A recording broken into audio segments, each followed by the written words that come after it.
Welcome to this explainer. As an educator, your classroom whiteboard is, well, it's basically the most valuable piece of real estate you've got. But let's be real for a second. How often does it just turn into this chaotic, messy scratch pad by the middle of your lesson? Today, I'm going to be your mentor. We're going to take your board from a cluttered afterthought and transform it into a highly organized, interactive learning hub that absolutely commands attention and drives student success. Okay, let's dive into this. When was the last time you actually sat in a student seat all the way at the back of your room and just looked at your board? Seriously, try it, because studies show that visual clarity is basically the very first point of failure when it comes to student focus. It is absolutely crucial to review your board's visibility from their perspective. I mean, if your handwriting is tiny or those markers are drying out, that back row, they're going to disengage before you even start talking. Nailing down that optimal legibility is step one in effective classroom management. So here is our roadmap for today. We'll kick things off with the Whiteboard Masterclass and zoning your layout. Then we'll check out visual clarity and color before moving into the power of mini whiteboards, the Show Me routine, and finally delivering real-time feedback. All right, Section 1, the Whiteboard Masterclass, Designing Your Space for Success. The real secret to a highly effective whiteboard actually happens way before the bell even rings. Just look at this quote from Julie Bottolana, a professor over at Harvard Business School. She teaches using 9 chalkboards, and she plans exactly where every single student comment is going to go before the class even begins, right? Expert teachers plan their board layout in advance. And why do they do that?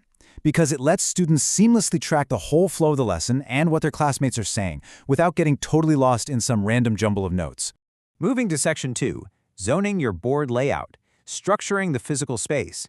Now, what's really interesting about this slide is how we can actually take that high-level planning and literally apply it to the physical structure of your board using something called zoning. It's almost like building a giant puzzle. By breaking your board into dedicated physical zones, and you can just use simple black masking tape for this, you create this incredibly powerful sense of predictability for your kids. First, you've got a must-do zone for immediate tasks. Right underneath that, a can-do zone for your early finishers. Then, my personal favorite, a dedicated page number section. Honestly, this alone is a lifesaver. It completely eliminates that endless chorus of, "Teacher, what page are we on?" Off to the right, tape off a running vocabulary list to keep key language completely separate from daily tasks. And finally, dedicate a specific section just for student contributions to really build up that ownership and engagement. But, hey, here is the golden rule for all this. Keep it clean. When you transition to the next stage of your lesson, you've got to erase the unrelated content. If you leave yesterday's massive algebra equation up while you're trying to teach a history concept, it just creates a ton of visual clutter. Limiting that clutter reduces cognitive load and totally prevents student distraction, keeping their focus exactly where you need it to be. All right, Section 3, Visual Clarity and Color, Coding Information for Memory. We just talked about the macro layout, so let's zoom in a bit to the micro-level delivery. And this brilliantly illustrates how the specific colors and symbols you use directly dictate how accurately your students are going to take their notes. You've got to assign specific colors to specific types of info. For instance, always write your grammar rules in blue. That separates the structure from the vocab. Then, write your target vocabulary in red so it really pops off the board. And if you're working with language learners, just putting a little green dot above a vowel to mark stressed syllables will drastically improve their pronunciation and note-taking accuracy. It's a real game changer. Just, don't overload the board with a million colors. Keep your system consistent. Beyond just colors, you definitely want to tap into text and drawing techniques to support both visual and tactile learners. Throw in some brackets to show word forms. Stick to consistent headings so students can actually organize their notebooks later. Toss in some phonemic scripts for those really tricky sounds. And please, do not be afraid to use simple drawings to illustrate context. Seriously, a quick, goofy sketch is going to anchor a concept in a kid's memory way better than plain text ever could. Okay, on to Section 4, Mini Whiteboards for Active Practice, Shifting Focus to the Students' Desks. This is where we flip the script. We are shifting the focus right off the main board and onto the students' desks for live assessment. So the crucial point is the massive contrast between traditional sampling and total class participation. Think about it. When you ask a question and just wait for raised hands, you're literally only assessing the 5 to 10% of kids who actually volunteer. The rest of them, they just get to opt out and hide. Mini whiteboards completely solve this. They demand 100% universal participation, all at the exact same time. Nobody can hide. But because the ink just wipes right off, it's this amazing, low-stakes environment that actually boosts their confidence.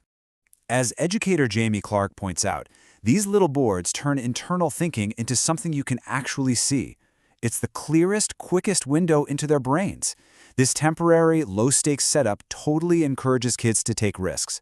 They can try out an answer, mess it up, wipe it away, and refine their thinking without having to panic about permanence or getting a bad grade on it. Next up, Section 5, the Show Me routine, orchestrating the reveal. Let's move to and see how this builds. Because if you just hand out 30 whiteboards without a system, I guarantee you're just going to get chaos. You absolutely need a strict routine to make this work. Here are the 4 exact steps you've got to train them on. Step 1, think and plan. Give them 3 to 5 seconds of absolute silent wait time. This instantly cuts down on impulsive guessing. Step 2, write clearly and write big. Step 3, flip and hover. They keep their answers completely private, hovering just above the desk. And finally, Step 4, on your exact command of show me, the whole room reveals their boards simultaneously. That simultaneous part is absolutely key. It completely stops them from peeking around and copying their neighbors. Which brings us to our final section, Section 6, delivering real-time feedback, scanning and responding to data. Now, having 30 answers pop up in the air at once is awesome.